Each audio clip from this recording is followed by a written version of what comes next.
आपण आता मधल्या वेळेत खाण्यासाठी पातळ पोह्याचा चिवडा करूया.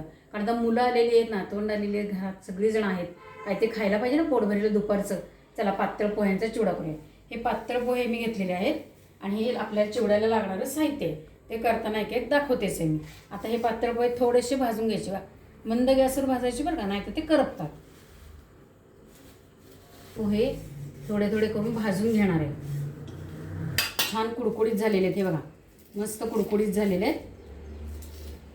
आता आपण फोडणीची तयारी करूया. तेल तापत ठेवलेलं आहे मी. त्याच्यामध्ये आता नेहमीप्रमाणे फोडणी घालून घ्यायची. मोहरी, जिरे, हिंग जरा जास्त घालायचं, हिंग आणि हळद. गॅस कमी करायचा. कढीपत्ता घ्यायचा घालून, मिरच्या घालून घ्यायच्यात. गॅस आता बंद केला तरी चालेल ना का. थोडेसे शेंगदाणे, डाळं आणि खोबरं छानपैकी सगळं परतून घ्यायचं आहे.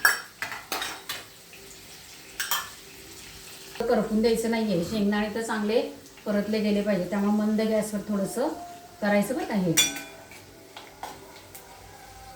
खोबरं थोडंसं तांबूस झालेलं आहे, मी गॅस घालवून टाकते. आणि हे फोडणी सगळी ह्याच्यात ओतून घ्यायची. आधी थोडी ओतायची आहे, थोडंसं हलवून घ्यायचं. हे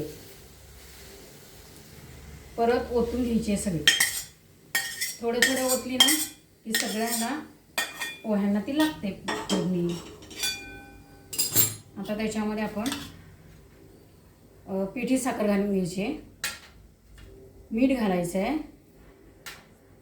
आणि जिऱ्याची पावडर आणि थोडंसं तांबडं तिखट घालायचं आहे. आता हे सगळं हलवून घेऊया. हा आपला पातळ पोह्याचा चिवडा तयार झालेला आहे. बघा किती छान रंग आलेला आहे आणि चव पण छान झालेली आहे बरं का त्याची.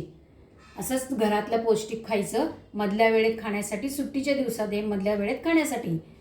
लाईक, शेअर आणि सबस्क्राईब करा.